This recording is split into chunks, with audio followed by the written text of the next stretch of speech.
Hello and welcome to Just a Bit Outside, the baseball movie podcast brought to you by Bucko Banter. Today we are reviewing Major League. This is a really special one today, folks, as we're reviewing the movie that gave us our namesake, and we happen to have a very special guest today in Dallas Braden. But most importantly, the three of us are going to review Major League, which shows that even if your team is made up of hooligans, scrubs, scoundrels, riffraff, prima donnas, witch doctors, and geriatrics, you can still make a little bit of magic happen. Rockin' 101, she compliment my taste. Whiskey in my lemonade, cause I like the way it tastes. Best seats at the Pirates game, they let me run the base. Yeah, my time is like my money, cause I can't afford to waste. Wifey is a lawyer, take my date to my dates. Or the steak by the plate, sending case after case. Run my race at my pace, clear the grass of the snakes. Huge episode today. Very special guest here, Dallas Braden, joining Mr. Miller and I. Chris, take it away. You had this one in the tank since we started this idea in the first place. So this is my GOAT baseball movie. It's one of my favorite comedies of all time. It's one of my favorite movies of all time, period. I know Dallas has said that in the past, so I wanted to get my man on here. Dallas, I know you're a podcaster. Do you want to tell the audience what else you've done? What your old job was? I was going to say I've fathered 3 children. I used to play baseball. As well. I used to do the baseball. My arm fell off. I no longer do the baseball. I talk about the baseball on TV, and I talk about the baseball on our podcast, and that's where I'm at now. But it has been a blessing, no doubt, to be able to be around the game still. I get to meet incredible folks just like yourselves. I get to make friends with people in different cities just like yourselves. And the fact that we are here now having this conversation, it's always a reminder of how much of a blessing the game can be. And for me, that game is baseball. And I'm sure football players, basketball players, hockey players, I'm sure they feel the same way about their sport. But this is why this game means so much to me, is because there's so many different ways that this game can continue to give and allow you to be a part of it. And doing fun stuff like this is just one of those boxes that gets checked. I'm gonna be honest with you. I fully expected you to make fun of me somehow because of the nature of our relationship, and that was that was really nice, man. Oh, it is. I didn't know you had it in you. I love it. I mean, and speaking to you, I get pizza, I get beer over at the Clemente Museum. I got a sweet jersey that my wife is extremely jealous of. Did she steal it yet? Because I know she has tried. On it. She has tried multiple times. Like she'll come out with it on, and I'm like, that's mine. She's like, dude, name on the back, it's mine. So there's gonna be a lifelong battle over that thing for sure. Okay, very well. I'm not buying another one because I only lost one bet and it was very expensive. No, but yeah, we really appreciate you coming out. This is a little different. Your life's about to get a whole hell of a lot busier in the next month. So I want to thank you for carving out a little bit of time in the off season. Oh, no doubt. I hope you've been enjoying it. Spend some time with the kiddos. Yes, we actually rescheduled this because you were going ghost hunting with the kiddos, yes, which I think is awesome. Yeah, we were ghost hunting, hit the ghost trail. She wanted to go back. My wife and I just got back from a charity event with Stephen Vogt in the Bay Area here in California. And shout out to the School of Imagination, who does incredible work with children and young adults with autism. It was an awesome event. Vogt and I mean his wife Alyssa, they are just two salt of the earth, genuine people. I would do anything for that dude and his wife. So we just got back, but when we walked in the door, my daughter was like, so can we hit the trail again? Like she's having a blast with this ghost hunting stuff. So we just keep feeding her interest, man. That's what my off season's all about. Feeding these kids awesome, interest. That's awesome. It's also kind of serendipitous that you were hanging out with Stephen Vogt because he's got himself a job up in Cleveland. He sure does. Which is where Major League is set. So I guess that's kind of a table setter for this one if you want to take us away, Deeps. Absolutely. So this is kind of like the quintessential baseball movie. April 7th, 1989, released, directed by David S. Ward. Huge ensemble cast in this one. This is the first time I doubled up on our starring line here. And I'm going to say it's very busy over there today. Yeah, I was trying to whittle it down, but you really can't. Massive ensemble cast. We got Tom Berenger as as Taylor. Charlie Sheen kind of came out of this as the big dog after this movie, I think, as the Wild Thing, Rick Vaughn, Corbin Burnson, James Gammon, Wesley Snipes, Dennis Haysbert, who we saw previously in Mr. Baseball, Margaret Whitten as the hated owner, and Rene Russo as well. So we open here with we open on the Guardian statues, which I thought was really interesting, like a unforeseeable foreshadowing to where we are today. But we open on the Guardian statues. Yeah, what did David Ward know? I know, this is like, I mean, that was nuts. I totally forgot that that's how this movie opened, and I haven't watched it in a little while. It blew my mind. The old Lakefront Stadium. Well, I guess Municipal Stadium. I guess that wasn't Lakefront. We got some Randy Newman playing as well, who is one of the kind of movie soundtrack goats without a doubt. Some Cleveland B-roll here in the beginning. And then we get a little bit of a timeline of the Indians' shortcomings. A great shot in the B-roll of a nun in an Indians jacket, which is amazing. Love that shot every time. And then we find out that the previous owner has died and has left the team to his wife, Miss Phelps, who is planning on taking this team down to Miami. Ex showgirl Rachel Phelps. Yeah. One of my favorite parts, and like it's a continuous bit in the movie, is the shot of the grounds crew when they're just those guys are amazing. They're shitty. No matter what, even like it's every time. So we have this montage, I think, happens 3 times throughout the movie where, you know, it's some construction workers, the grounds crew, and then some other fans. And they're all highly skeptical of what's going on with the team when it first rolls around. They're like, these guys are super shitty. This team's terrible. Everybody's feeling that. We have a Neil Flynn cameo, who's he's a longshoreman, man.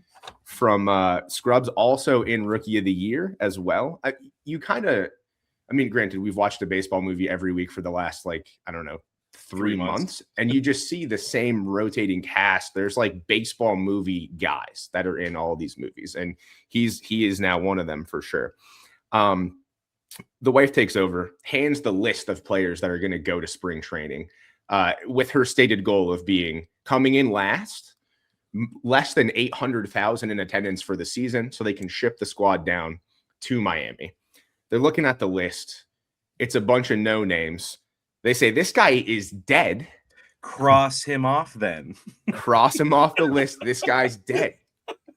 So this is the kind of talent that we are working with prior to spring training. Next, we cut to a montage where they're making all the calls to these guys. And they call Lou Brown, who ends up being the manager here of a tire shop. This scene's amazing. They call him. They say he was the manager of the Mud Hens like 30 years ago. They said, yeah. They say, hey, you want to manage the Cleveland Indians? He goes, yeah, I'll think about it. I got a guy on the other line about some white walls. And he has that super scratchy voice, that like 10-pack a day voice. I got a guy on the other line about some white walls. So good. He's amazing. Is he in I think there's a little bit of a connection here. He's in Psych, is that right? As is Corbin Burnson?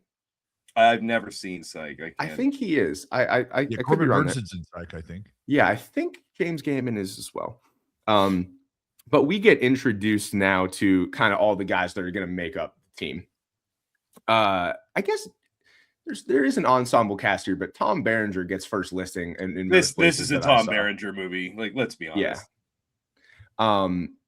And he's a potentially washed catcher with some knee problems who kind of used to be the guy, but they're bringing him back to have some veteran leadership on the team. Pedro Serrano, who is kind of just the larger than life voodoo practicing, hard hitting, but can only hit a fastball slugger on the team. Dorn, who is really the only real player left over on this team outside of all of the rest of the hooligans that they're rounding up. Yeah, but Dorn's gone prima donna. Like, his name is he's like working towards retirement. You know, he won't get in front of a baseball. He's a kind of a middling hitter. So his best years are behind him because he doesn't care. It's not because he's already focused on like the second act after his career, right? Right. Yeah. Yeah. Willie Mays Hayes, who just shows up. He wasn't invited. He just rolls up to spring training, and he says, "He rolls up in the Volkswagen with the Rolls Royce kit on it." Amazing. Did you guys hear this little insight to this? That Wesley Snipes is actually slow, and he was so slow that they actually had the sprinters, the guys who were running, when he pops out, they told them, "Hey, jog. Can you jog? We don't need you running full speed because it's why he's only running in slow motion in the movie, so you can't tell." Yeah. That makes it's a cool bit because it looks like the world slows down because he's so fast, but it's just to camouflage the fact that Wesley Snipes cannot run. Also, you never see him throw a baseball because he can't throw either. Can't throw it. David Ward only has him run. That makes Blade so much less cool. Yes. But yeah, he does hit cool. his own pop-ups because they give him shit about popping the ball up. That is actually him hitting pop-ups. That's the only thing he could do. Finally hopping off the motorcycle is Rick Vaughn, straight from the California Penal League, which he stole a car to get there. And he has the cut-off orange jumpsuit underneath the leather vest as well, which I think is a nice touch when he gets off the motorcycle. All the guys are meeting now. They're in the clubhouse / dormitory / I mean, it's looking real rough where they are. It's looking real rough. Pedro Serrano puts a golf club head cover on his bat, hats for bats, which is an all-time classic line without a doubt. Steals it from door to door, like real slowly, pulls his golf clubs around. Yeah.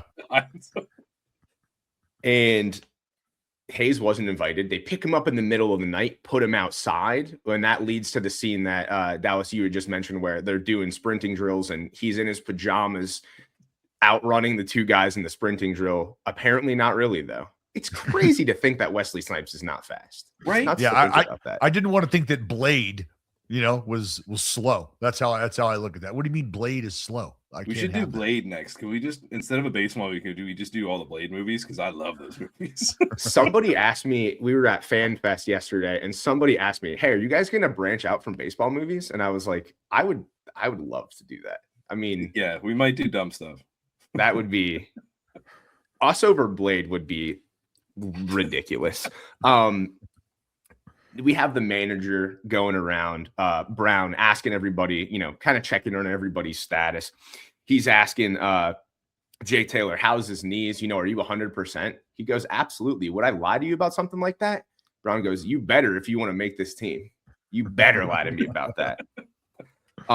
We talked last week about how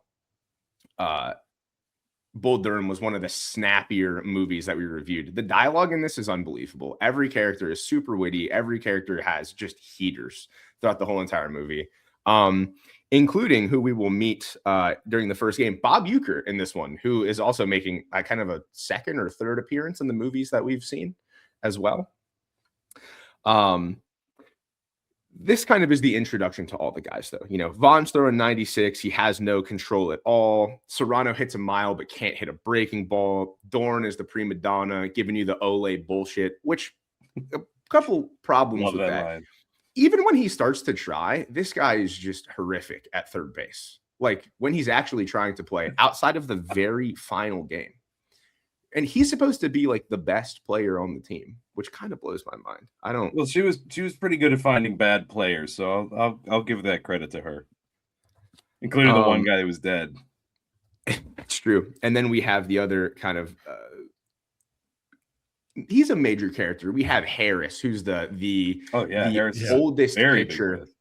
Yeah. And he's covered in all kinds of foreign substances. Vagisil or whatever. We have Vaughn asks him, what's that? Crisco, Bardol, Vagisil. And if the umps are looking, he just snorts a little jalapeno, gets a little snot on the ball. So this guy is busting out every trick in the book. He's got his Pud Galvin on. And he has another incredible line right here where, he is he's a God-fearing man. Yes, staunch devoted Christian. And, Serrano is practicing all kinds of voodoo, which is specifically why he defected from Cuba, because he wants to practice voodoo. Serrano says that he actually has tried Christianity. He's a big fan of Jesus Christ, but Jesus Christ has not helped him hit a curveball. You trying to tell me Jesus Christ can't hit a curveball? I mean, it's just... God damn it, Dord, you trying to start a holy war? If you take the volume of quotes that people say from baseball movies, half of them are from this movie. Yes. Half of them are from this movie. I say that at every game at some point. I just can't help myself. It's phenomenal. It's amazing. We go into the next day here, and we're starting the spring training games, and every baseball movie has they're really bad montage, and this is where we get our they're really bad montage, right? Vaughn is, he cannot find the strike zone at all. I think whenever he's thrown to the bullpen session to the wooden cutout and just takes its head off. Just blows the head up. Destroys it. Serrano's doing all kinds of voodoo with snakes and everything, and they're talking about, hey, if you check your locker and there's a red tag in there, you're getting cut. And Vaughn's scared to open the locker. There's some super cool shots here from inside the locker, getting all of the players' reactions when they open it. Loved those shots in the movie, looking at some of the more technical stuff. And then you got Behringer saying, listen, like, once you're not going to see it. He's like, don't dance on anybody's grave. Like, don't celebrate. Just keep everything to yourself, because he knows who's going to make the team, who's not going to make the team. And he's telling us. He says, if you see that card in there, that means you've just died and gone back to the minor leagues. Yeah. Is that a real thing? The pink tags, is that a real thing, or do they tell you in person? No. You just at some point throughout your day, somebody will come and tap you and tell you. Like, fortunately, it's I never kind of what I figured. I know the NFL can be a little more cruel, where all of a sudden, like, your badge doesn't work. Well, yeah. Well, but those conversations are very real, where it's it's not a long drawn out process. It can be very cold, very abrupt, especially if you're, not to get off track here, but if you're like a senior sign and you haven't, you're going to have 10 minutes basically to prove yourself, right? Like your window of opportunity is very limited. And if there's no sign of you being able to hold your own water, like, there's just and they'll let you know that quickly. Yeah, don't worry about covered that in Moneyball. That was it's a big plot point there, is Billy Beane saying, like, you got to know how to do this. Like, you got to know how to have this conversation with guys. Mm-hmm. You don't have to worry about getting off track. We're in it for the tangents, and we got, you got the expertise here, so we can take some detours for sure. We go back to that same montage of, the longshoremen, the grounds crew, right? Of, these guys still suck. These guys are shitty. Still shitty. The grounds crew are my two favorite characters in the entire movie. Yes, because they're like the old guys in the Muppets, Statler and Waldorf. Which are those guys? That's an incredible piece of bar trivia I just gave everybody listening right now. Statler and Waldorf are the name of those guys.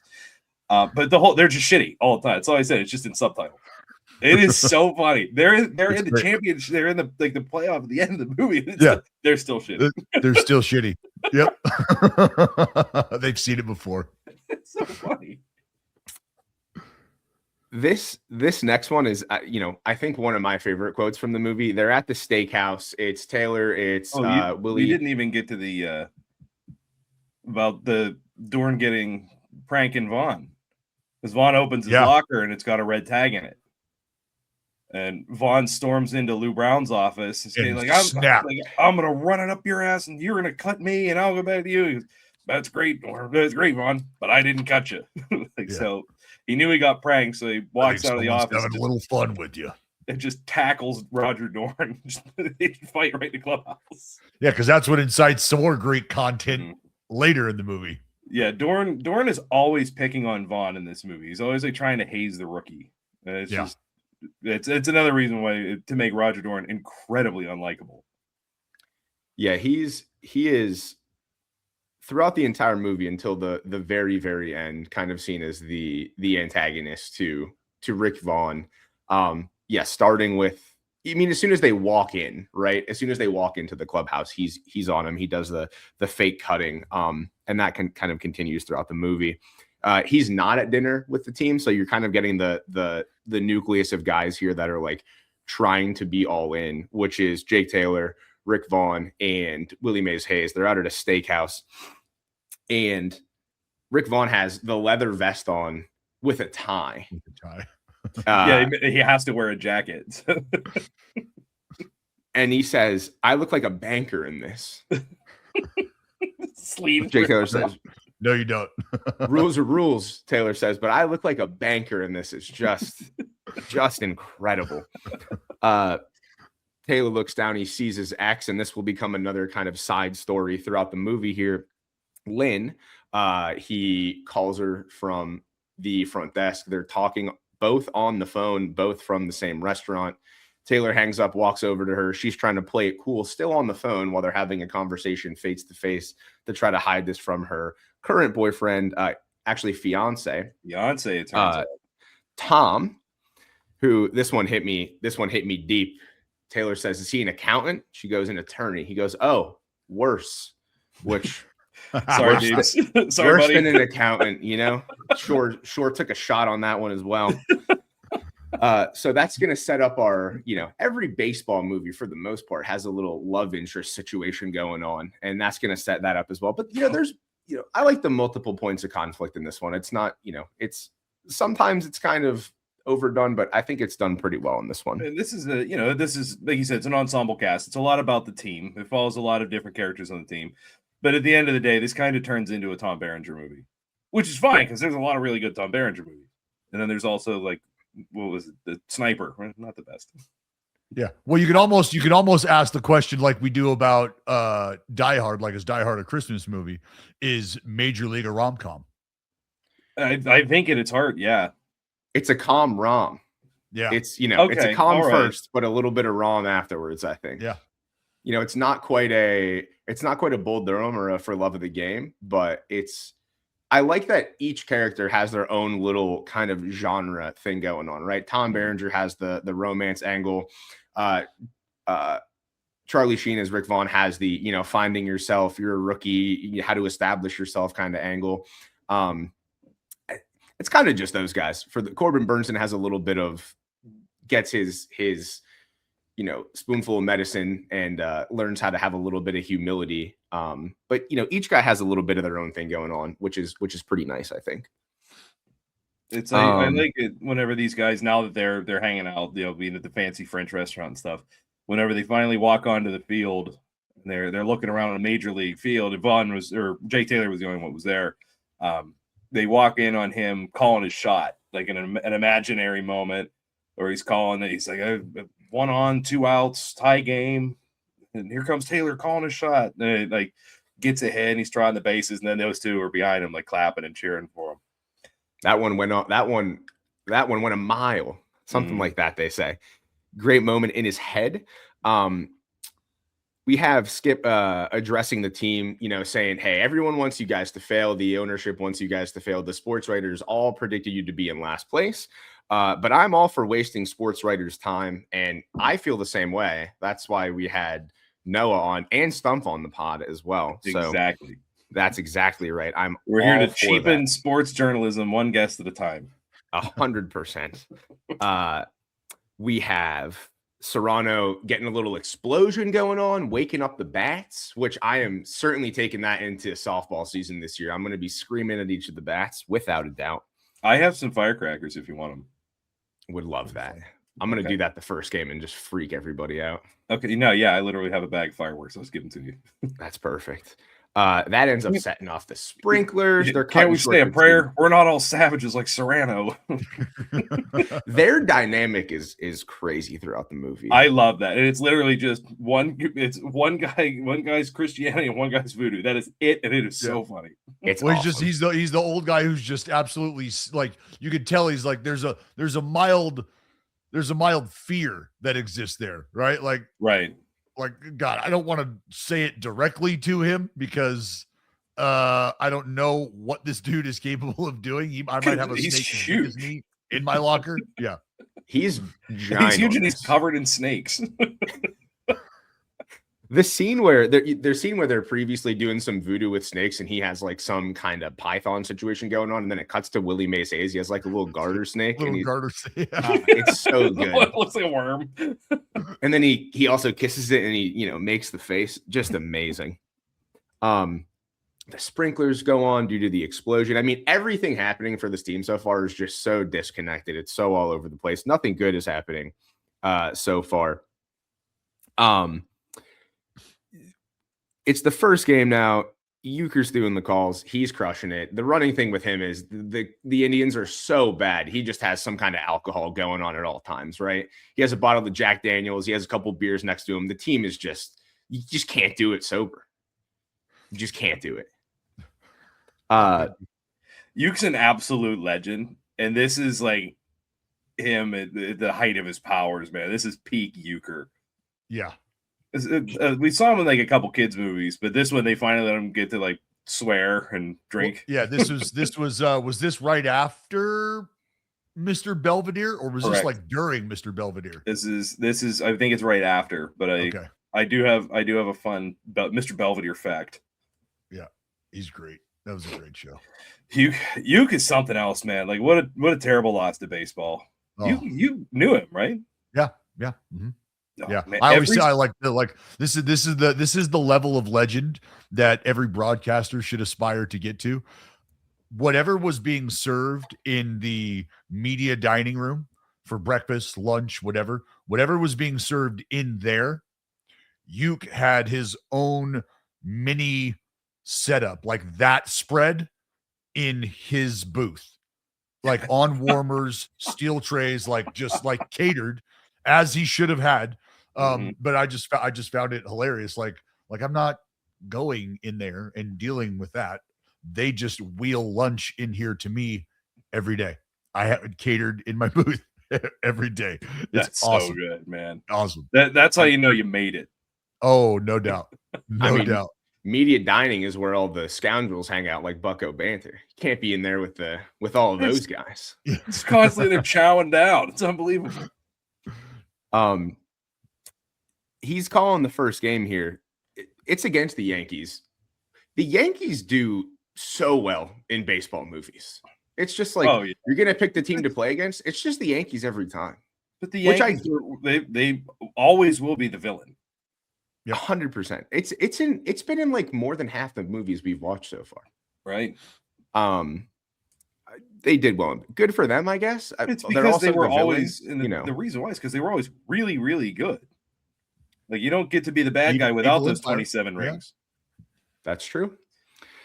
So we have them playing the Yankees first game. Doesn't go super hot, right? We have Willie Mays Hayes make a basket catch. He comes back. Skip says, nice catch. Don't ever do that again.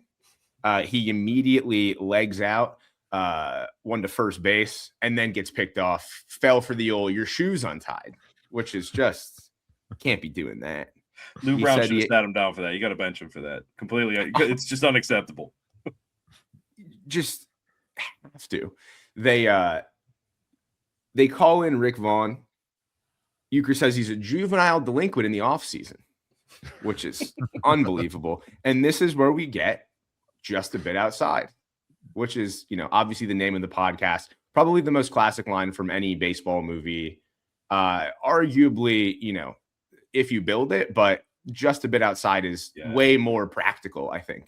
Well, it's still a line, and I promise you, it's a line that gets said daily in baseball. Every day that line is spoken at a baseball field during the summer. In the big leagues, every level in the minor leagues, talent evaluators, staff, right? When we're watching bullpens and shit, like and you see somebody just sail one, you just look over and go, and that's all you even have to and you know it's coming. It's the most ubiquitous. Like, it is just it's everywhere. In any setting, that's a funny joke, man. It's because he's calling it on the radio and he's trying to save a little face. Vaughn's throwing him, 5 feet outside the zone. Like, they're not even close. No. So it's just him trying to trying to punch it up, and then it's turned into what we all use it for, daily. He walks 3 straight on 12 pitches. Then we have Haywood come up, who's kind of like the Yankees power hitting villain in this one, delivers a great line. How's your wife and my kids? Awesome. Jake Taylor talking shit is so funny. And then he hits him with that one. Yeah. Isn't Haywood in Little Big League as well? He might be. I don't know if it's the same guy. He could be. Is it a different guy? Do I have like the villainous slugger, or is it or it's not? Different guy. It's a different guy. It's Billy Haywood is the character's name, but I know he was like their power hitter. No, that guy is it's a different person because I know who this one is. I've met him. Is he in Rookie of the Year? Is he the? It's kind of looks like the one that just keeps tattooing the shit out of a kid. Which like I said, if I was watching a baseball game, I would love that dude. I would buy his jersey. If we get a 12-year-old pitcher and a guy just goes 400 dead center, I'm buying that guy's shirt. Oh, we went on a tangent about that in our Rookie of the Year episode. Like if you're a baseball fan at all, like it's cool to see the 12-year-old pitching, but also some like absolutely juice to the gills up roid head, just putting one on the moon from this kid is also that's just good TV. Like you can't. That's amazing. We now introduce another runner here, which is the fans in the outfield arguing. It comes off the bat and he goes, "Oh, it's too high." I'm like, what do you mean it's too high? It's too went a mile. Too hard. Too hard. And it's like it's gone. So in that line, I want you guys to watch that movie again. That line is dubbed over because it doesn't match what he said. It doesn't match his mouth. I want to know what that guy says. The one, if you're looking at him on all the way to the left, on stage left. But who gives a shit? It's gone. It's not what his mouth says. So I don't know. Maybe he flubbed the line or whatever, but that is dubbed. It's the first time I noticed it because I watched this movie like 4 times this week. There's a couple other instances of that. They do it with a Wesley Snipes moment when he's walking in the locker room and it just like doesn't match up at all. I couldn't try to read his lips. That's probably just a sound issue. But I was like, did he say something even worse?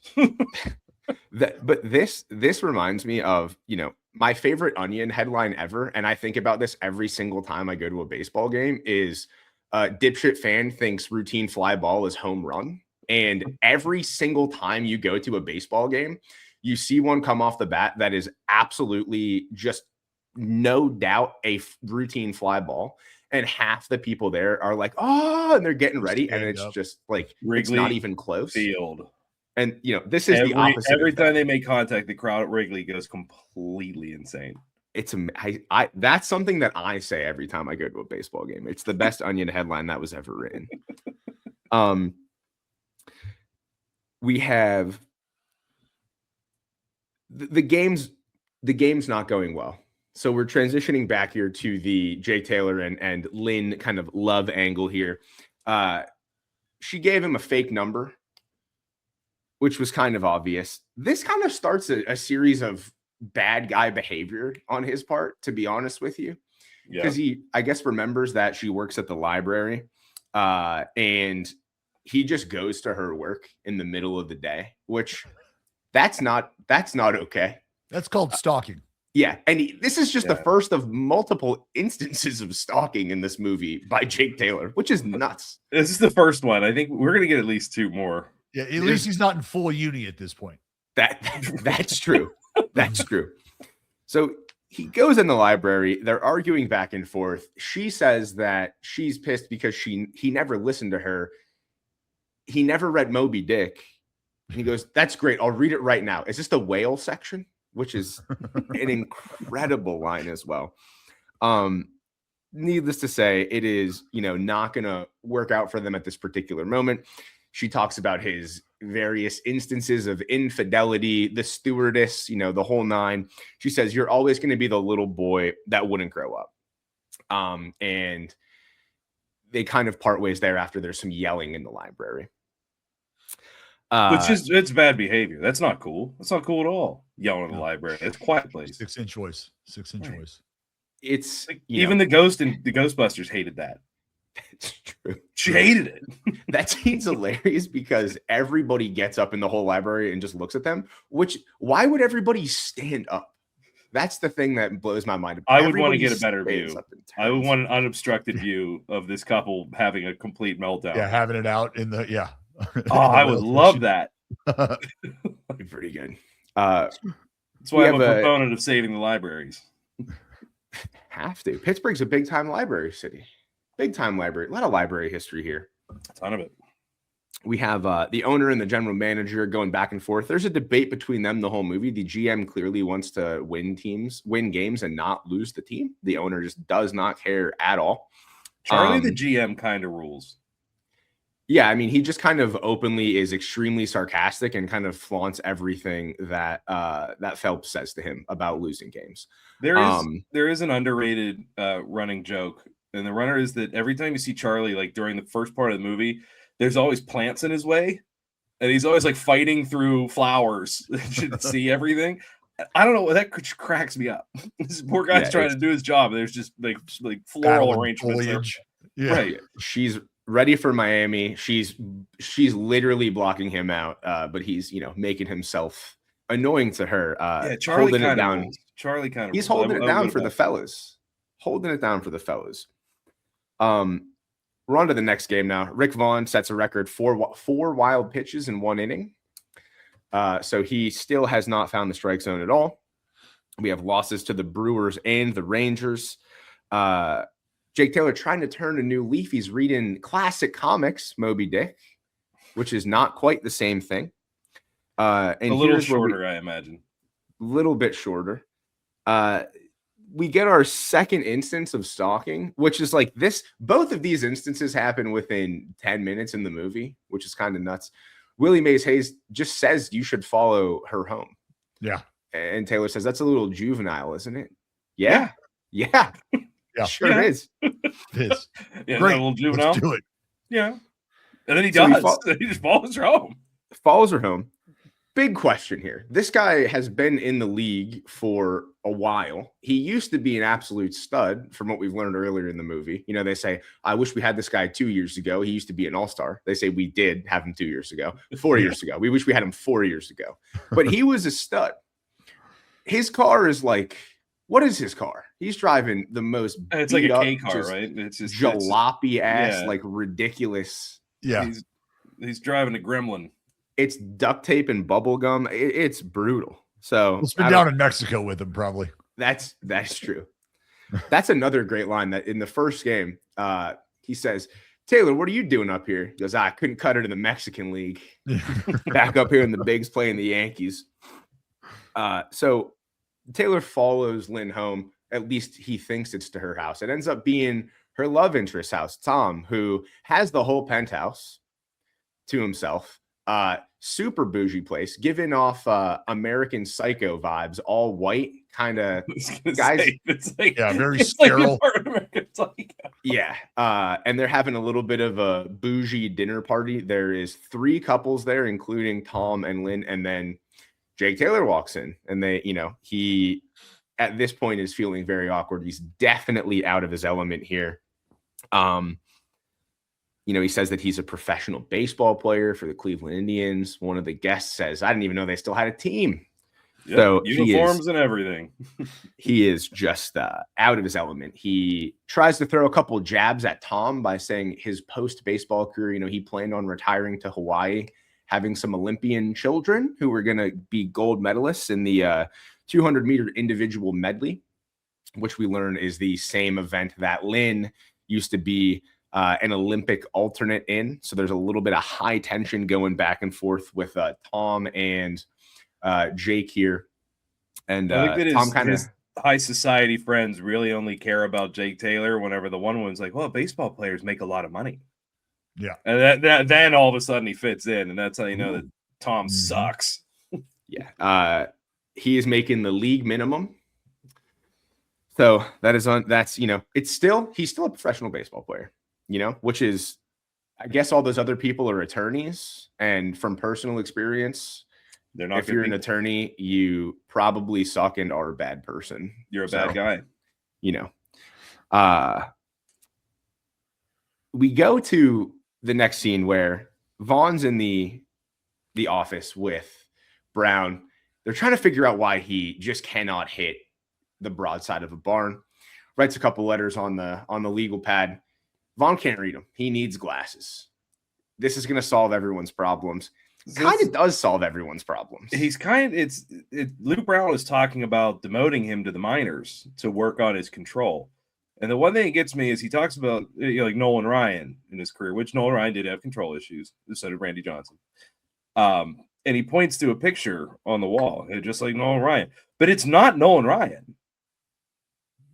Who the hell is it? It's one of the Dodgers. I can't remember who the hell it is. I gotta look it up now. But it's very clearly a man in a Dodgers uniform. It's like Oral Hershiser. And maybe you need glasses too. You think it was a test though? Maybe he was just trying to see if Vaughn could tell it wasn't Nolan Ryan from the picture on the wall. Yeah, looking for some feedback there. Yeah, maybe. Because right after that, he holds up the letters. Yeah, whenever he's hitting with one of these.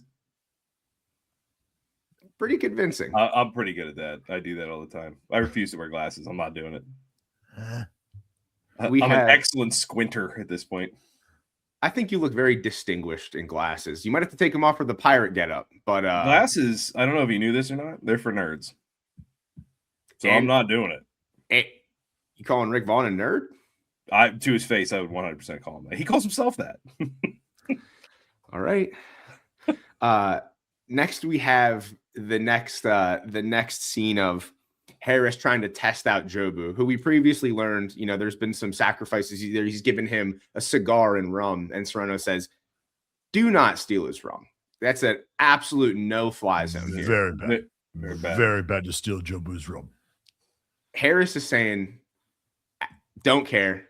Got the big dog JC protecting me. I do that. He's like looking around just to make sure Serrano's not there. Then he does drink the rum. Takes a shot of rum. Did a bad job of trying to hide it because he doesn't put the glass back where he took it from. So even if he was trying to pull a quick one, just guy's not covering his tracks. Instantly walks out of the dugout, gets hit by a bat that was let go right in the dome. Bartender, Jobu needs a refill. Just catches a bat to the noggin. Just torched.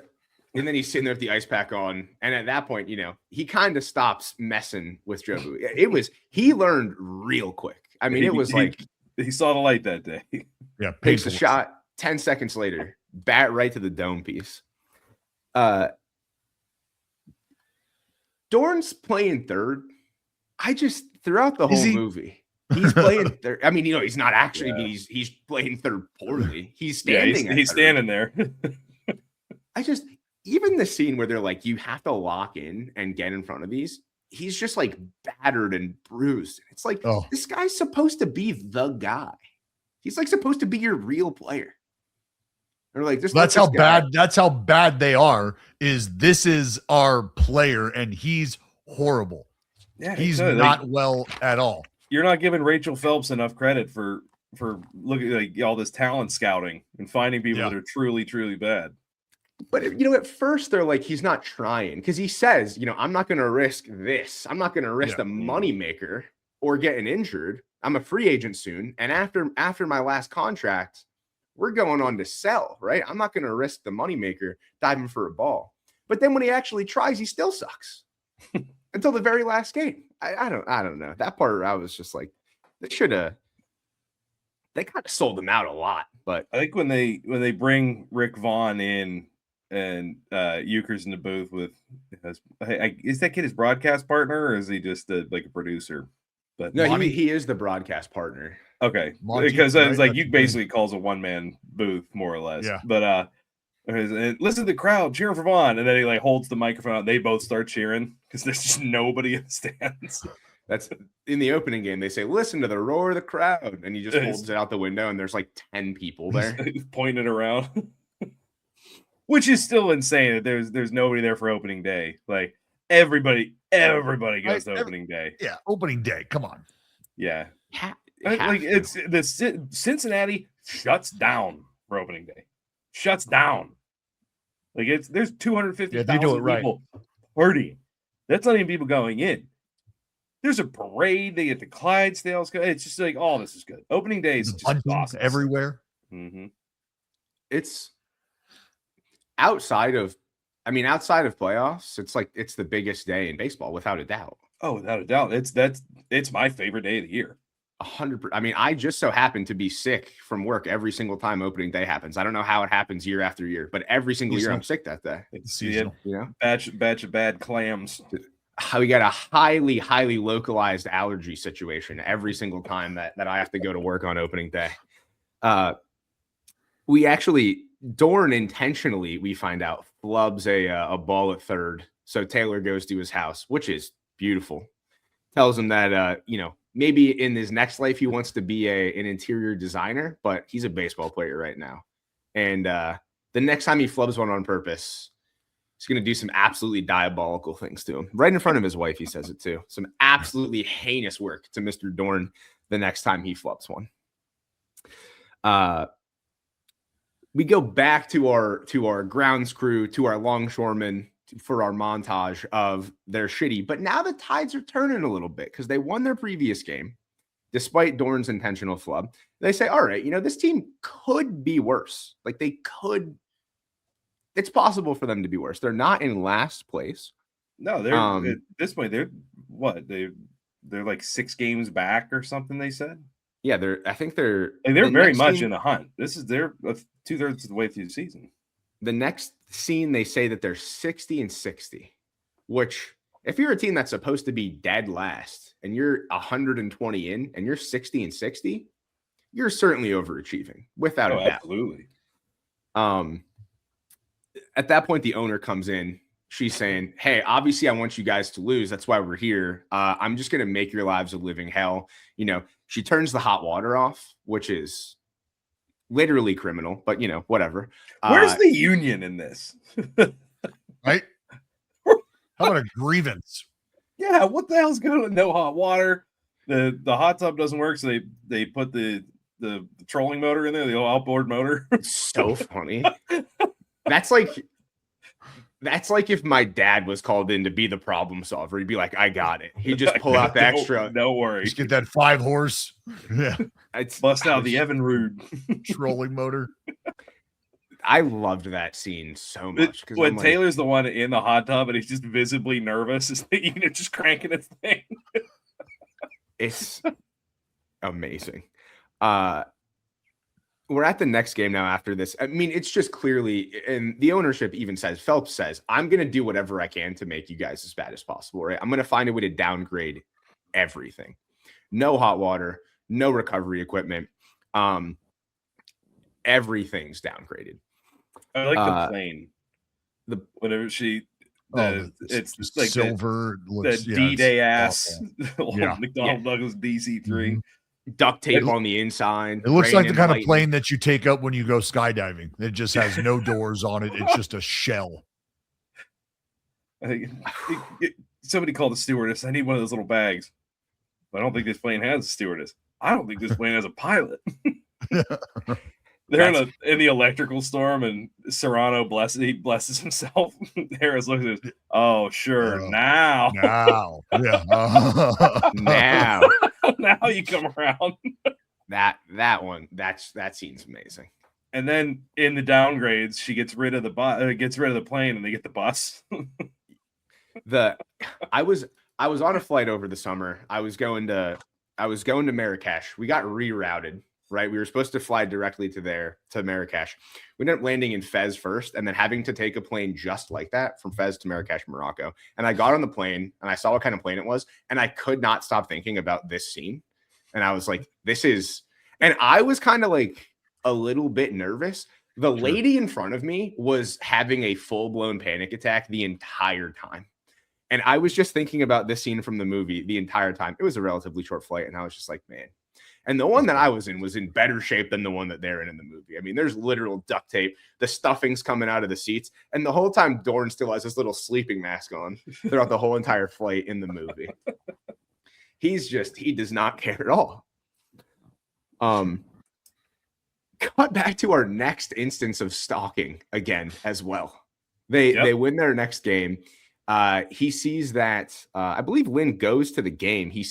Taylor sees Lynn in the stands, and he runs out. He's still in all of his catcher's equipment.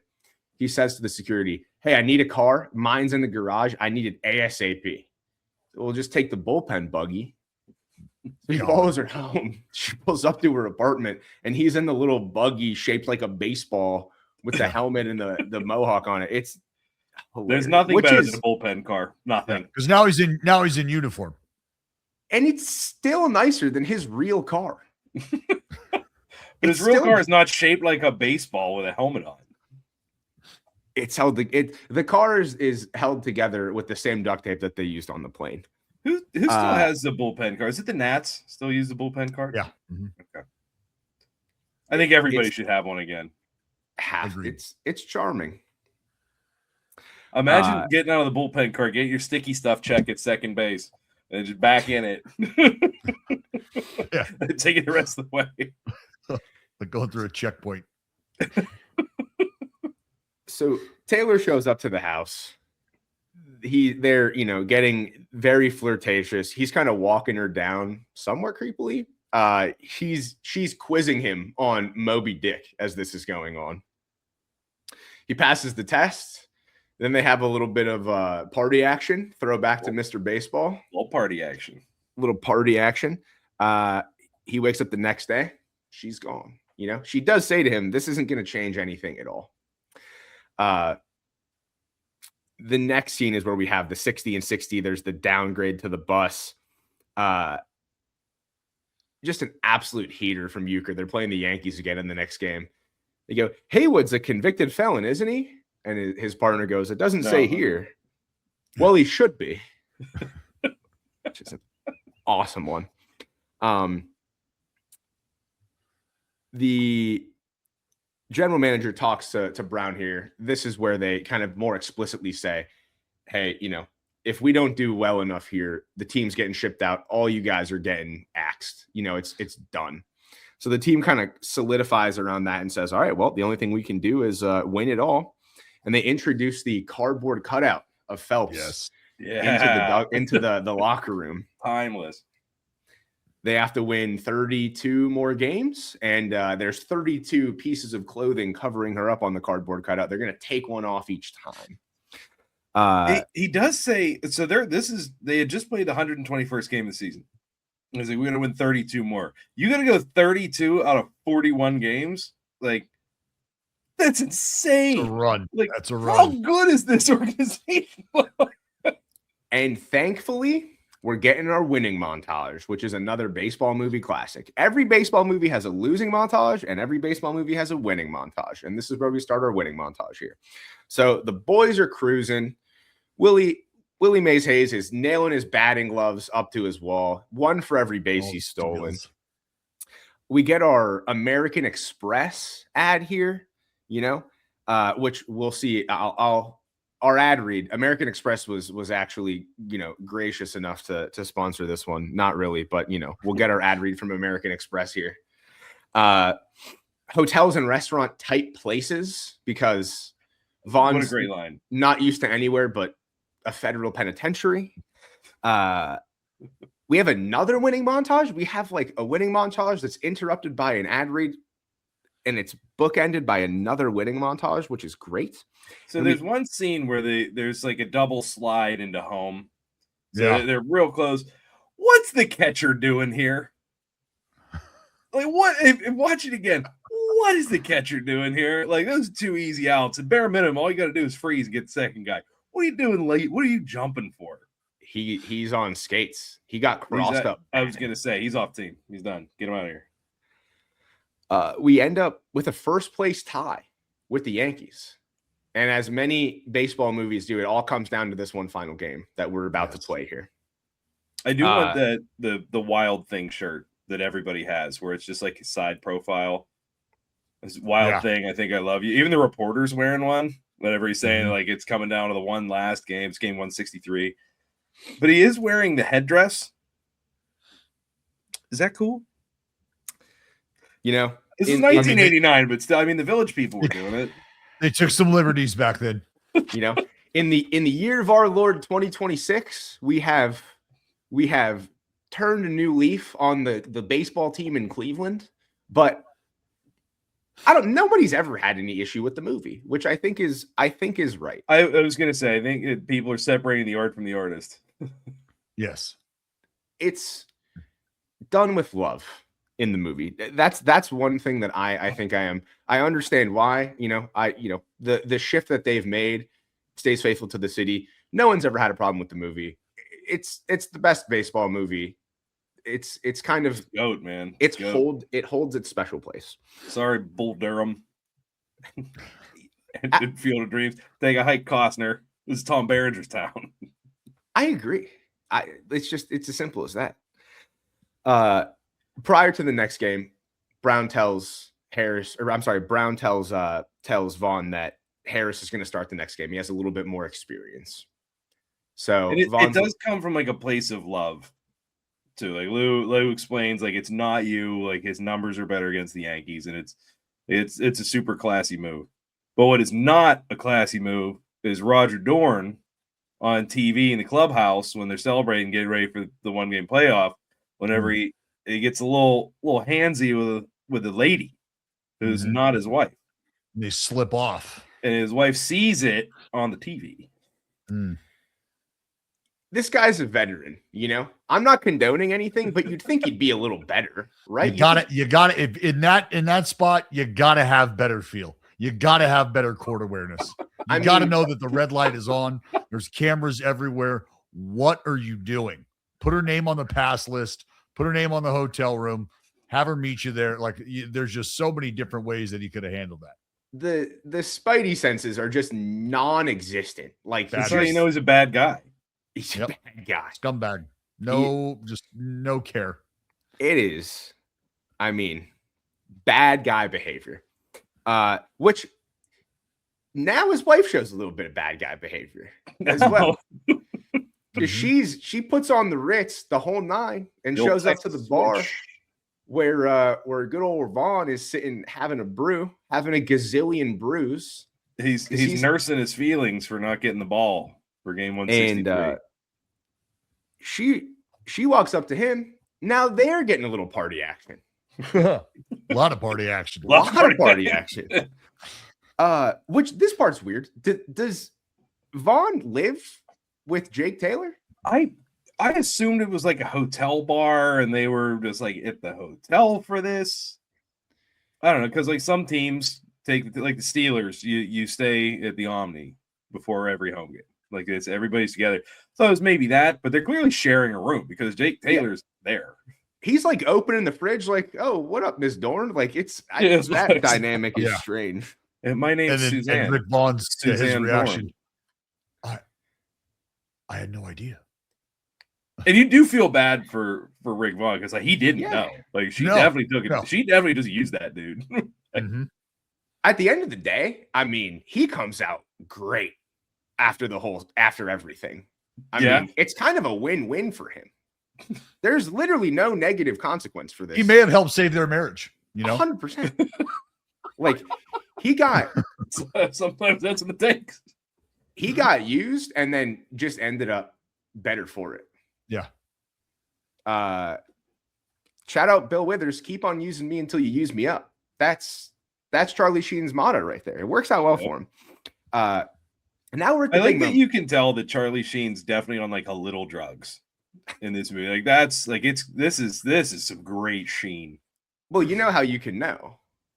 There's a dead giveaway to tell if you're on a little drugs. If you're wearing a dangly earring, brother.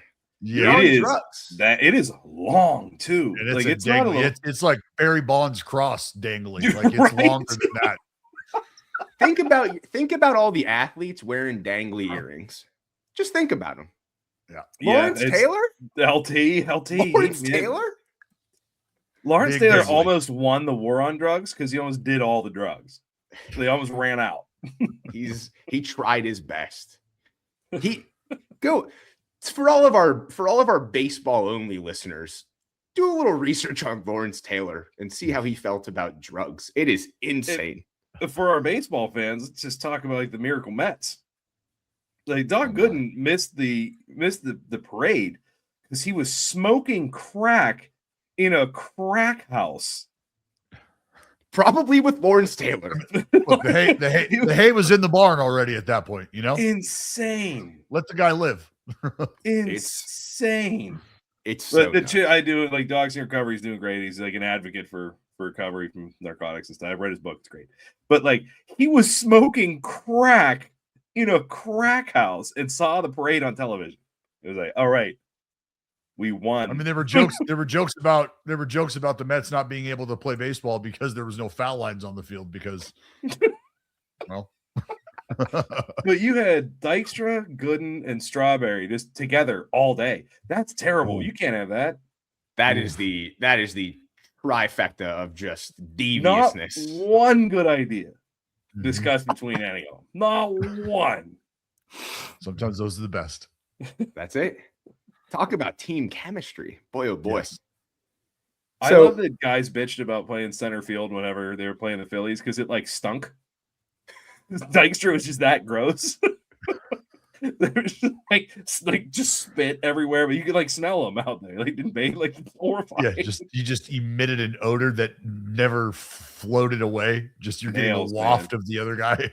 That's some meta gaming. That's next level gamesmanship. So I don't know if you still are, but I know you were on Cameo. My friends went on Cameo and they paid Lenny Dykstra $100 to say that the last podcast that we did sucked. That is the funniest joke in the entire world. I gotta find that video. I'll send it to you. That's great. He has a very colorful nickname for me. He still hates the Pirates. Listen, avid Bucko hater. That sounds like good promo. Oh, dude, that sounds like good promo. $90 just telling me my podcast sucked. That is such a good joke. Like it's 100%er. Like they got me. They got my ass. Dykstra. No rebuttal. DB, I might be paying you to say that about this one. We might have to have a little fake beef going on here. Buddy, he already knows. I love it. So we're in the last game now. We're in the climax of the movie here. The game is going extremely well defensively. Everybody's making plays. Dorn's making plays. Dorn's diving. Dorn's making plays. Willie's he keeps trying to find Vaughn. He keeps asking about Vaughn. So it's very clear that he knows. Like she told him what happened. Oh, she straight up tells him. How are you going to tell him 163? That's some petty shit, man. That's pettyweight champion of the world. She's going to dig it in. But I mean, he obviously there's a mound meeting. Yeah. Right. The big mound meeting comes up, and he hands Vaughn the ball. What's he say? Strike this motherfucker out. That's it. You think it's going to end up in a physical altercation. They're going to tell each other off. He's going to, again, do something else to the rookie. But they finally join forces here. They realize that the last game is bigger than the egos. The last game is bigger than the rookie bullying. The last game is bigger than the sleeping with his wife. The whole nine. Which, again, Vaughn comes out so on top here. It's crazy. It really is. But then we got Serrano. Serrano can't eat water if he fell out of a boat. And he needs to sacrifice chicken. He wants to sacrifice chicken. And so Jake Taylor just gets a bucket of fried chicken. Later on, he's 2 strikes down. And Willie Mays Hayes said, we should have got the real chicken. But at that point, he forsakes Jobu. Mm-hmm. Yeah. Hits a dog. Calls time. And curses Jobu. Said, F you, Jobu. I do it myself. And just uncorks one out of the park. Oh my. 470 feet. Just shits all over the ball. Love to see it. It's amazing. Love to see it. It's like Conan the Barbarian moment. Like yes. Also, Haysbert is a horse in this movie. That dude is huge in this movie. Yeah. He was... got that Hollywood program, that Hollywood nutrition program. Yeah. He worked really hard. He put on 10 pounds of muscle in a month. Yeah. Okay. Okay. Yeah.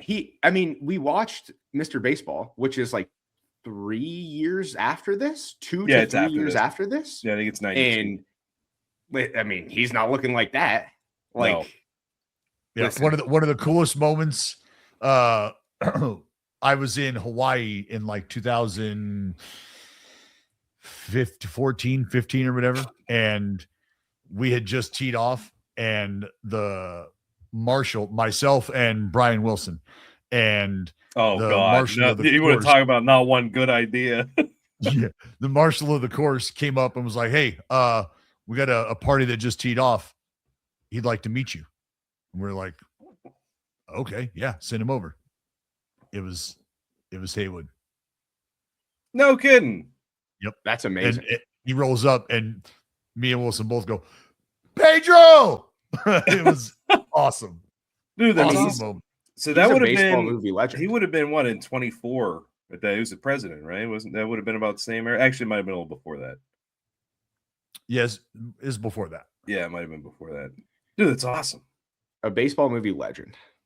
Absolutely, and I love that he respects ball, and he looks exactly like Eduardo Perez. I think, like, if you mention Major League, I'd love to hear that. He's like if you mention Major League, he's like the second or third guy that people talk about. Like, if not the first guy. No, like Pedro Serrano. Yeah. Usually it's, they'll say the Wild thing, but like right after that, you're usually going Pedro, which is awesome. His character's amazing.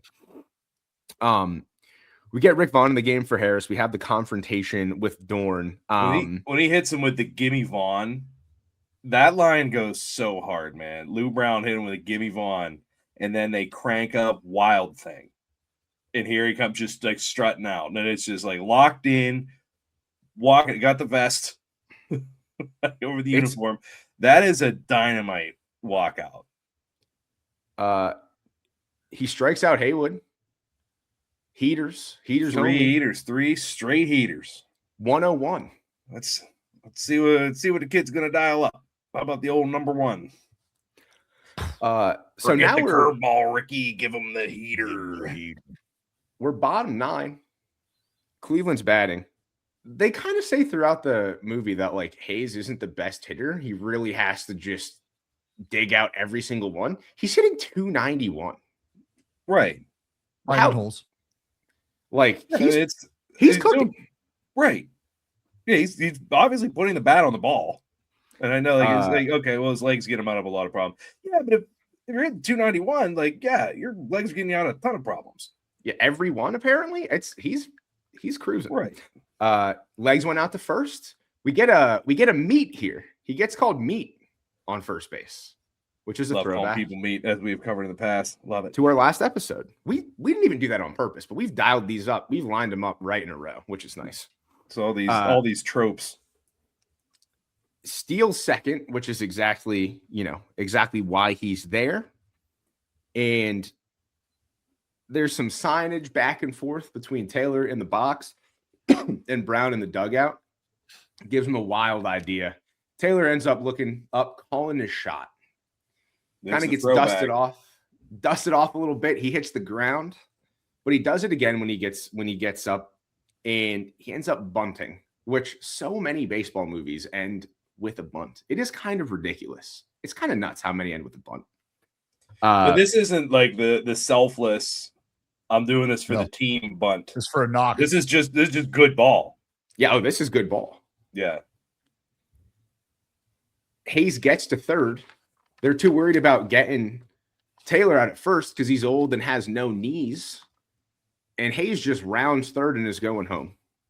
And obviously he's safe at home. Everybody's happy. It's a great slide. Great slide. It's a great slide. I'll give Wesley Snipes because for him just getting dogged the whole time for being the least athletic human in the entire world. Great slide. We pan over to the stand. Lynn is there. No ring on her finger. Called it off. Shut it down. Is that cool? I don't what did Tom ever do? He just existed. That's it. That love was always there. That flame was flickering. Yeah. You can't extinguish that. That's unbridled passion for the uniform is what that is. Good for them, I guess. Absolutely. Good for them. Tom, as a lawyer, got what he deserved. I'll say it. He got what he deserved. Hope that never happens to me. Okay. And then, this is less of an abrupt ending as with many other baseball movies. But when they have the scene talking about how the owner wants to completely sell him out and move to Miami, they say, let's go win it all. They haven't done that. The movie ends before the playoffs. Right. So, I mean, I get it. The movie just ends. At the end of this game, like everybody's on the field. Serrano and Harris hug. Dorn punches Vaughn in the face. Yeah, great. Amazing. And it picks him up, and then they celebrate. And then he grabs Lynn out of the stands, and they picks her up, and the movie ends. So, at this point, they certainly cannot take the team to Miami, but like the stated goal in the middle of the movie was to win it all. They didn't do that. The movie ends before we know what happens.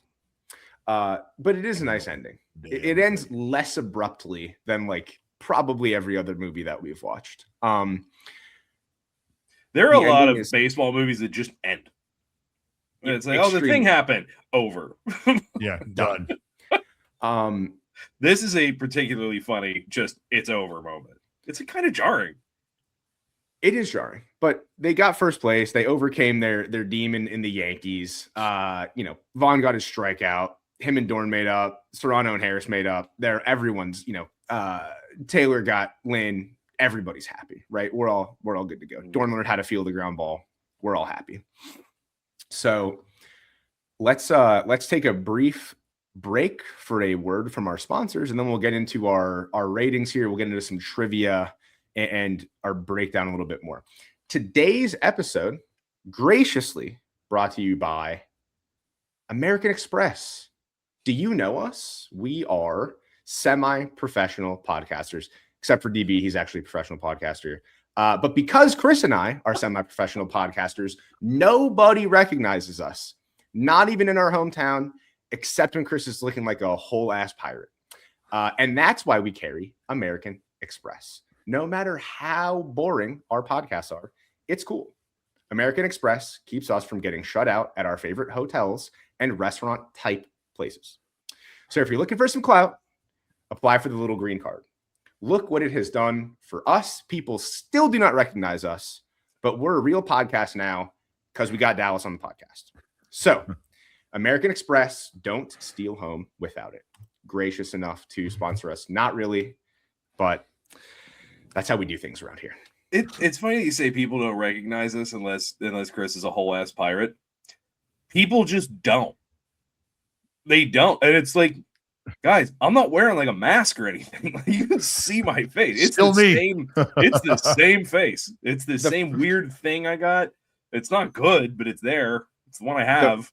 The first time I saw you in street clothes, I didn't recognize you. And I was you wearing a different shirt dozens of times before that. Like seeing your teacher outside of school for the first time when you're in elementary school. Like, what? Oh my God. Like, that's a real person?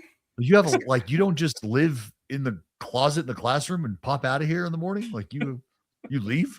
It blew my mind. You were wearing shorts and a t-shirt and a baseball hat. Who the hell is this guy? Who's this guy? Who does this guy think he is? You walked up next to me. You're like, hey, what's up, man? How's it going? I'm like, yeah, cool. Nice. Yeah. See you later. Like, what the hell? Who the hell's this guy? There's a pirate on our team. It really is like that. Let's break into some trivia here, some fun facts, some trivia, some quotes. I mean, we got a million quotes here. I'll try to gather my thoughts up here. What kind of trivia you got for us, Mr. Miller? There's a ton of quotes in this movie.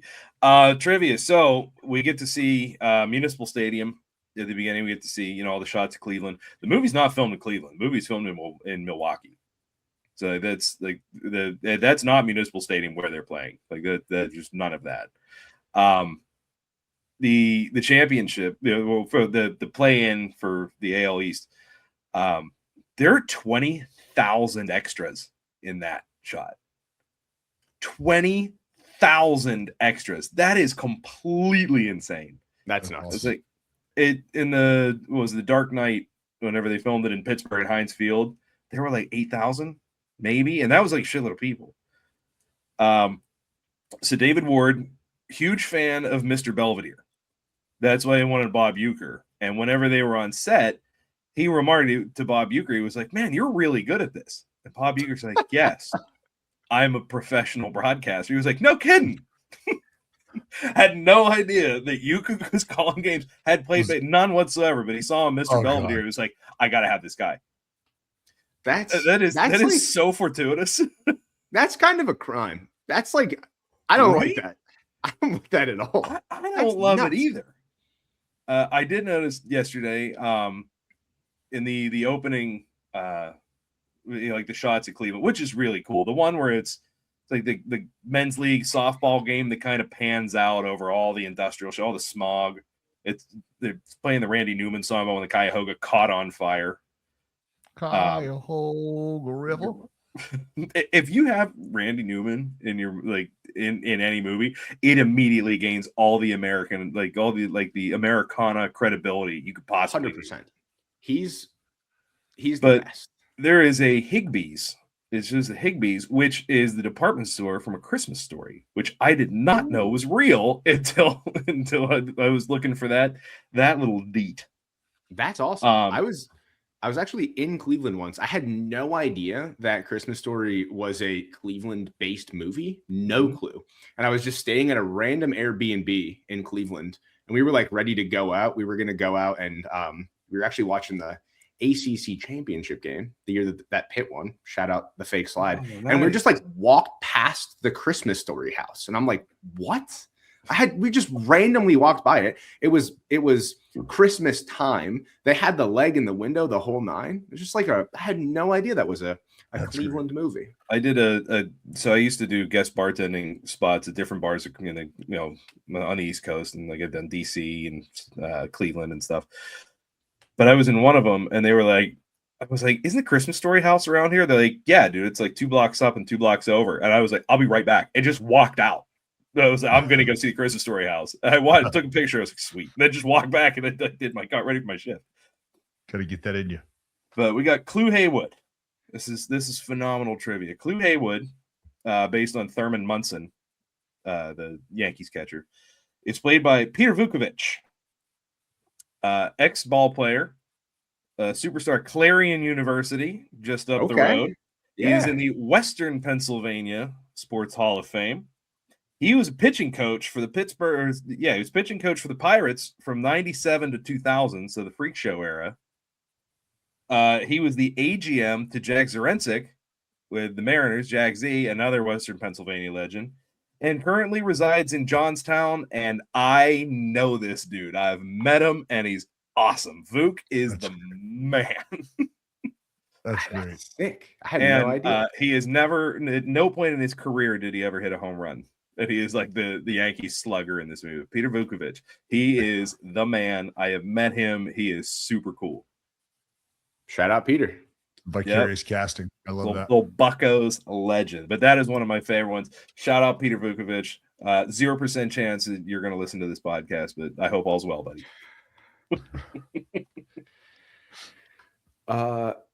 We got anything else by way of trivia here? I think I played the hits. Also, the bar where like everybody's celebrating at the end, like everybody's watching, like where it kind of brings everybody together, like the longshoremen and the punks and all that stuff,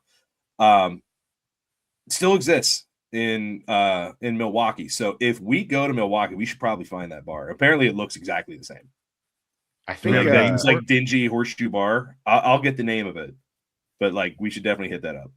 I think because the Buccos go to Milwaukee in September. So the Bucko Banter fellas, I think, are planning on going. So to Milwaukee. Yeah. I'm in. Rattle off some quotes here. I got a guy on the other line about some white walls is all time. Tremendous. I wish I had him 2 years ago. We did. Okay. I wish we had him 4 years ago. Just amazing. Oh, the one I did skip one. I just made a very small note of this. So Willie Mays Hayes, the first time that you see him in the clubhouse, when he introduces himself, he goes, "Say hey." So it's a little tribute to the old "Say Hey" kid, and I love the shit out of that. His character is awesome. Crisco, Bardol, Vagisil, and when the umps are looking a little jalapeno in the nose, which is all time. Obviously, we got "Just a Bit Outside," which is the most ubiquitous, most used baseball quote ever. All right, Dallas. What were you using on the mound? What were you getting a little more drop with? Everybody does it. Well, this has been documented. For those who partake in the flower, for those who are herbalists, I should say, sinner. If you have ever had to clean a bong or a pipe or anything like that, oh my God, you know how sticky that is. That's crazy. You just had some gunk out there. You had some gunk.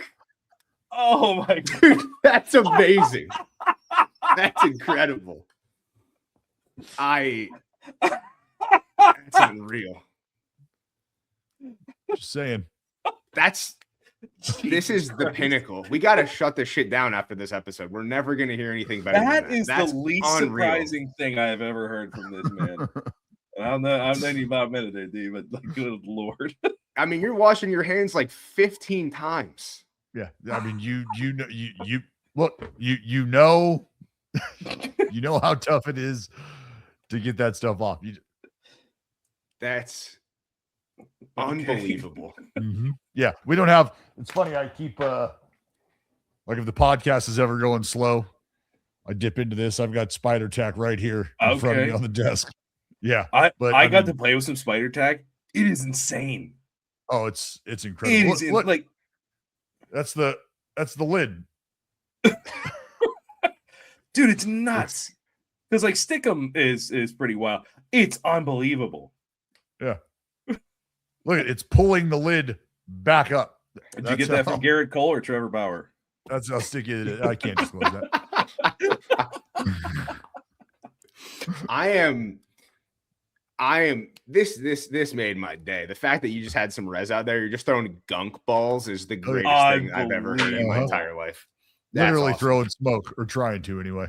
Yeah, that's unreal. Wow. I mean, that's like me and a couple of my friends who partake. If you're particularly low, you turn into a gunk smoker, right? And that's just sometimes if you're really down on your luck, you just gotta get a bowl of gunk going on. Resi rips.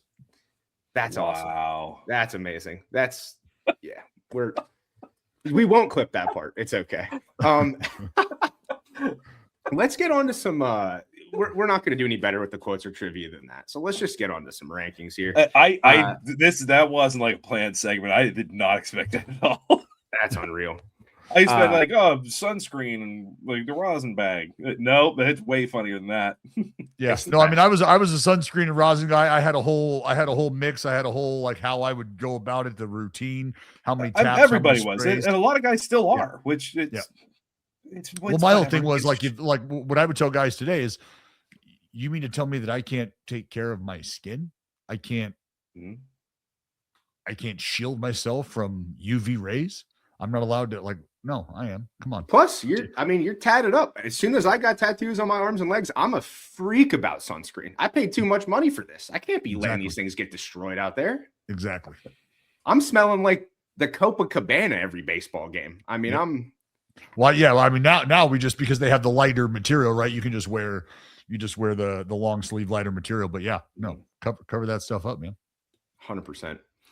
Let's get into some ratings here. So we'll start off with our kind of baseball realism. We dig into, how good does the actual baseball in the movie look?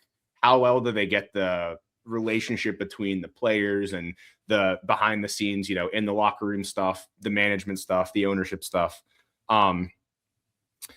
Chris, I don't want to steal the last two episodes. I think I stole one of your ratings, so you can go first here. Okay. I got a bunch. There's not a lot of great baseball in this movie. This is definitely actors playing baseball instead of like some baseball players acting. Like a lot of these swings aren't real pretty. Jake Taylor uses a stunt double for a lot of this. Steve Yeager is his stunt double. I think he might have played with the Brewers, but he was like the baseball consultant. And if there's ever a throwdown to second, it's actually Yeager doing it. If Jake Taylor doesn't take his mask off, it's a different guy.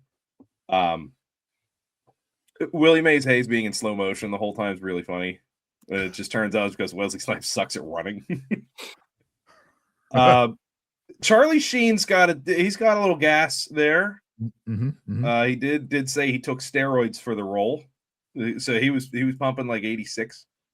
I don't know. It's not the baseball score. It's not what we're here for. We're here for Lou Brown.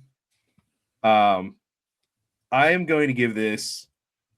I'm going to give it 6.1 out of 10 Japanese grounds crews. That's a great one. I had that on my list. I think I have to agree here.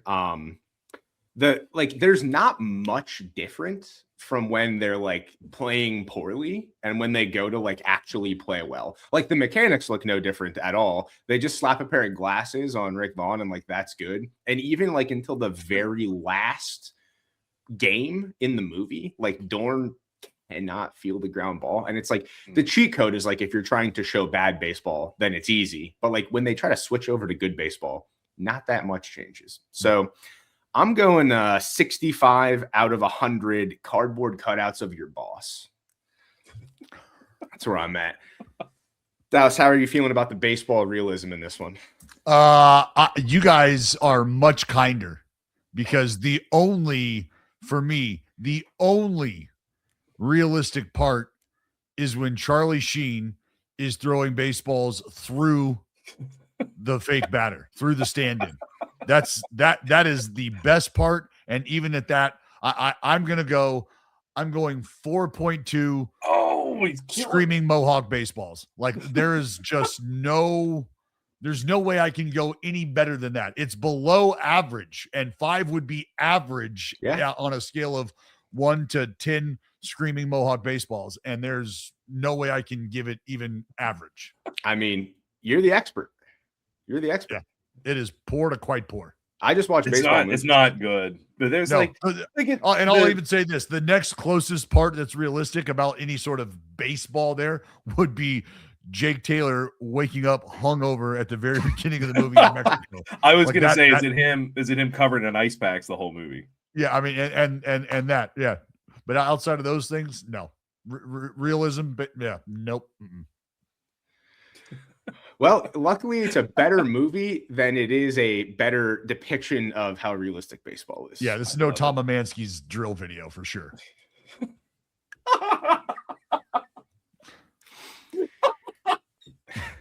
So, Chris, how are we feeling about the movie as a whole?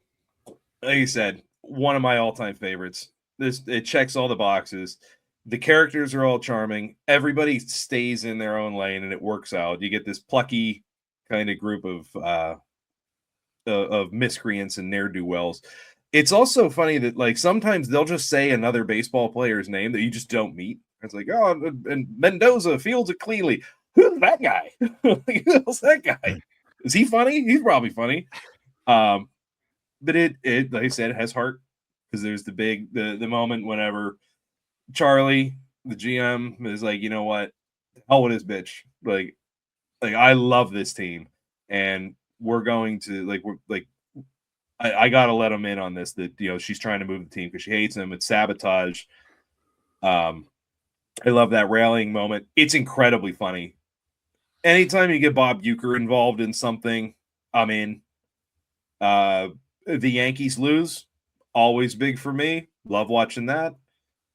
I love this, man. It's one of this is my favorite baseball movie. This is my all-time favorite. This is number one overall on my Mount Rushmore. This is smack dab on it.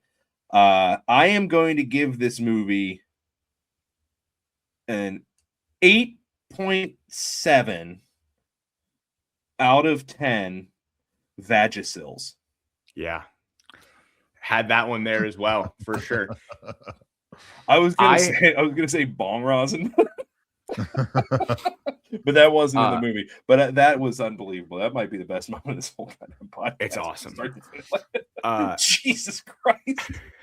It's so good.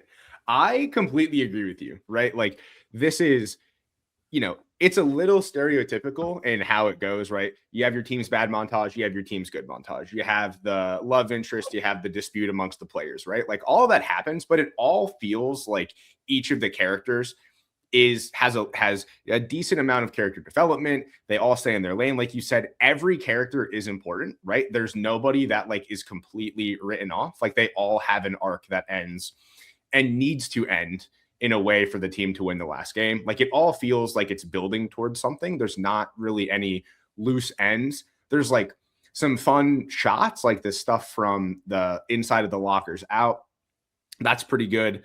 And the love interest stuff doesn't feel super duper forced. Like it doesn't feel like they just tossed it in there to make Taylor's character have something to do. So I also was thinking 8.7 out of 10 dangly earrings. That's what I'm going with here. 8.7 danglies. I love it. I love it. I think you guys absolutely nailed it. Like those are two incredible descriptions of what this movie brings to the table, from the assessment that it was a rom-com / com-rom. It gives you that. There's a lot of just a ton of nuanced humor as well. Quick one-liners that are incredible. And the fact that every character gives you an opportunity to fall in love with them, and you start to want to follow each one of their little paths at some point in time throughout the movie. I think they do a great job of that. It really just, it does. It kind of locks you in. And with the montages and the fact that the grounds crew guys are still, for me, one of my favorite, if not my favorite part of the movie, it gives you a lot to hold on to. It gives you a lot to latch onto. So I'm going to go, in the spirit of sticky stuff, I'm going to go 420 out of 425 Jobu rum shots. Amazing. Unbelievable. I love that. We're gonna do a wrap-up episode here, and this is probably gonna end up being, rightfully so, our highest rated movie. I would venture to say it's gonna be this one or Moneyball. But this is, we had this plan since we first pitched this. This was a must review, obviously. This one was a long time coming, and scores definitely reflect that, without a doubt. Without a doubt. Any last thoughts before we start to do a sign off here? This is another one of those movies where I own, and I think I own this one on VHS, DVD, and Blu-ray. So I was watching Blu-ray to give it the quality it truly deserves. And in the Wild Thing edition, there's two scenes that are in a different cut. Jake Taylor and Lynn get married. That's not in the theatrical cut. And Lou Brown confronts Rachel Phelps at the end of the movie, and she was like, "Oh, I secretly really liked Cleveland, and I wanted them to win." No, get that out of here. Yeah. No, we need a villain. That. Yeah, I'm glad that one got left on the floor. There is an alternate cut with those in them, and I don't need either of that. I mean, the Jake thing is fine, I guess, but that is a tone shift. Now it is a Jake Taylor movie. But so getting that out, now it's more about the team and focusing on that. But I was legitimately upset with the Rachel Phelps just being, "Oh, the whole time I wanted everybody to win, and I'm happy that Cleveland's good." No, absolutely not. Get out of here. Miss me with that. Yeah, that's worse than Kevin Costner trying to put full frontal nudity in for the love of the game. That's the Costner's just a different character. Man. The article that I read about the screening for that when people booed. That's just, if you drop trowel and the crowd boos, there's no coming back from that. Oh, none. That's tough. That's brutal. I would change my name. I would get a new haircut. That's it. I'm out. I've never seen the light of day again. So let's first and foremost, Dallas, thank you so much for joining us today. I mean, we had envisioned this since, like I said, off the rip. This ended up being just perfect. Just it's going to be the best episode with the best anecdotes. We saved the best movie. This is just a real treat. So thank you for joining us. No, thank you. We know you got a lot of stuff going on. Much appreciated, boys. We are going to be back next week. We only have a few more weeks left, so we're going to plan those out. We're going to do a recap episode, so stay tuned for that. We'll go back through some of our favorite ratings and hits and everything. But for now, you guys know the drill. Like, subscribe on YouTube, ring the bell, turn on the notifications.